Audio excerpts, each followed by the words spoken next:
회수하기 시작을 했고 물동량도 갑자기 줄어들게 됩니다.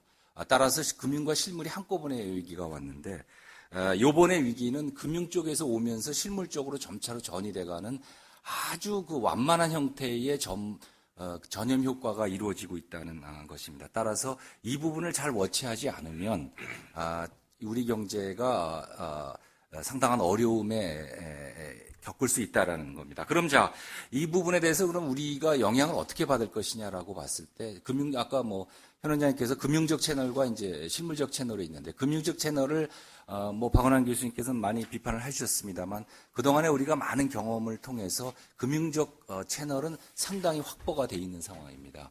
지금 무슨 말씀이냐 그러면 그동안에 이 위기가 그리스 위기가 2010년도 4월 달부터 불고 시작했는데 그때부터 유럽의 이 자본이 빠져나가는 과정에서도 우리나라에 빠져나가는 물량은 그렇게 많지가 않았고 특히 국채 시장의 경우는 과거와 달리 오히려 위기가 날수록 국채 금리가 떨어지는 외국인 투자가 증가하는 안전자산적 선호 경향도 일부 보이고 있다는 겁니다.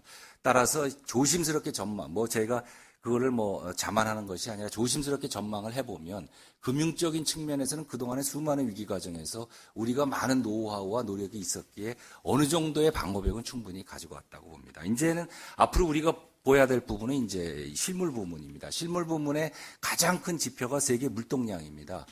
즉, 이 금융 부문의 위기가 터지면 물동량이 어떻게 변화되느냐가 상당히 중요한 그 지표가 되는데 물동량을 보면 현재까지는 작년과 비슷하거나 약간 증가하는 수준을 보이고 있습니다. 우리 수출도 일부 EU 지역에서는 떨어지고 있습니다만은 전체적으로 20억 불, 일평균 20억 불 정도의 유지를 하고 있습니다.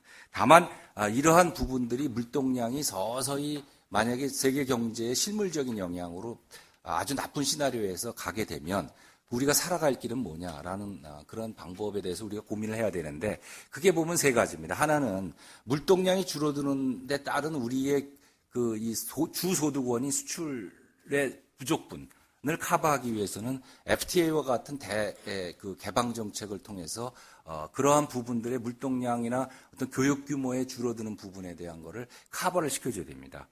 그 부분이 그래서 많은 사람들이 FTA가 선택적이냐 라는 얘기를 하고 있을 때 저는 과감히 얘기를 하면 이건 선택의 문제가 아니라 이건 서바이벌 이슈입니다. 우리 같이 천연 자원이 하나도 없는 나라는 수출 아니면 먹고 살 길이 없는 나라입니다. 우리가 그 다음에 이제 수출로 해서 어느 정도 먹고 살면 내수 부문을 올려야 되는데 아까 여러 토론자께서 말씀하시지만 내수 부문은 상당한 시간이 걸리는 부분입니다. 그리고 특히 이 서비스의 이 규제 부문에 대한 아주 이 정치적으로 어려운 과제가 남아 있습니다.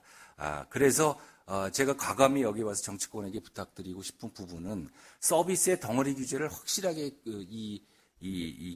제거하지 않으면 우리의 내수 시장, 수출 의존도에 줄여나가는 거는 한마디로 요원한 얘기고 만약에 무리하게 내수 정책을 하면 질 나쁜 서비스 이 구조의 서비스 이 위주의 경제 구조가 되고 이것은 결코 지속 가능하지가 않다는 말씀을 드리겠습니다. 그 다음에 세 번째가 이러한 물동량이나 교육량의 줄어드는 과정에서 중국의 경우는 반드시 이 내수 쪽으로 옮겨갈 수밖에 없는 상황입니다.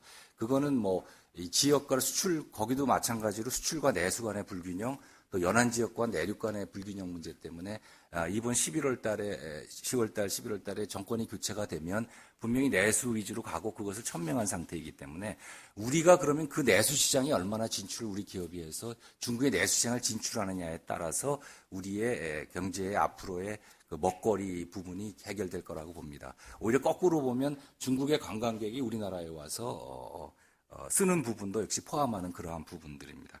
따라서 이러한 세 가지 큰 방향으로 가야 된다는 말씀을 드리고 하나 여기서 배운 거는 우리가 지금 해야 되는 거는 이 연결 구조, 부채 연결 구조를 굉장히 중요시하게 됩니다. 스페인이 국가 부채가 비교적 작은 가운데서도 이 위기가 난 이유는 은행 부문의 부채가 많았기 때문에 은행 부문의 부채가 아니라 민간 부채가 많았기 때문에 금융을 통해서 정부로 옮겨가는 과정입니다. 따라서 이 부채 규모를 판단을 할 때는 저희가 한국은행에서 개발한 개념이지만 매크로 레버리지라는 어떤 총체적인 규모와 그것이 서로 연결되어 있는 구조를 잘 봐야 됩니다. 왜 그러면은 일본의 경우 국가부채 비율이 200%가 넘는데 왜 아무 문제가 없느냐? 라고 봤을 때 일본의 국채는 대부분이 이 민간 금융기관이나 일본 국민들이 갖고 있습니다. 따라서 국가 전체로 치게 되면 퉁쳐가지고 하게 되면 국가부채 비율은 굉장히 떨어지게 되는 그러한 겁니다. 제가 2008년도 때 위기 극복 과정에서 여러 이 경험을 가운데 보면 가장 중요한 외국인이 보는 가장 중요한 지표는 경상수지의 규모, 경상수 흑자냐 적자냐, 외채의 규모, 은행 부문의 예대율, 기업의 부채 비율, 정부 부채 비율 이 5가지의 지표를 중점적으로 보고 이 부분에 대해서 문제가 생길 경우에는 이 상당한 이 충격을 줄 수 있는 조치를 하겠다는 걸 느꼈고 그러한 차원에서 우리가 봐야 될 것은 이러한 이 핵심 지표를 잘 관리를 해나가는 것이 굉장히 중요하다고 생각을 합니다. 그래서 이 정도로 하고요. 아까 지금 학생 두 분이 질문하신 것 중에 한중일의 경제 통합 문제에 대해서 말씀을 드리면 우리가 유로로부터 얻는 교훈이 하나 있습니다. 재정 통합과 은행 통합이 없는 상황에서의 무리한 단일 통화의 통합은 그 자체가 재앙이라는 겁니다.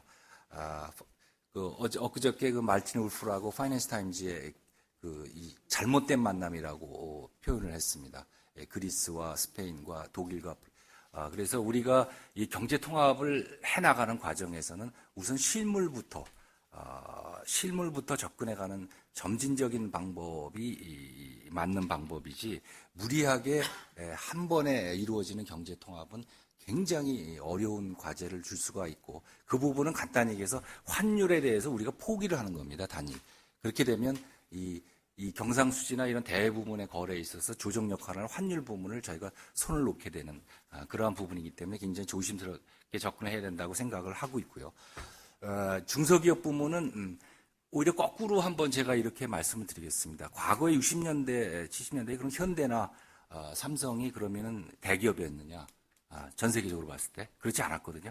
그러니까 중소기업에 들어가서 무궁한 어떤 잠재력을 갖고 있는 중소기업에 들어가서 자기의 꿈을 펼치는 것이 오히려 청년들한테는 안정적인 것보다는 훨씬 낫다고 생각을 하고 정부로서는 이러한 부분에 대해서 백업을 해줘야 되는 부분이기 때문에 중소기업의 R&D 투자라든지 소위 미래 먹거리에 투자를 한다든지 고용하는 부분에 대해서는 세제나 금융 지원을 확대해 나가겠습니다. 근데 솔직히 말해서 지금 학생이 질문하신 부분이 굉장히 어려운 부분입니다. 그러면 네 자식을 중소기업에 보내라 라고 그러면 저도 답을 확실히는 잘 못하겠어요. 근데 제가 드릴 수 있는 그 발언은 오히려 꿈을 먹고 사는 것이 여러분들의 미래에 있어서 훨씬 더 가치 있는 투자가 아니겠느냐라고 생각을 합니다.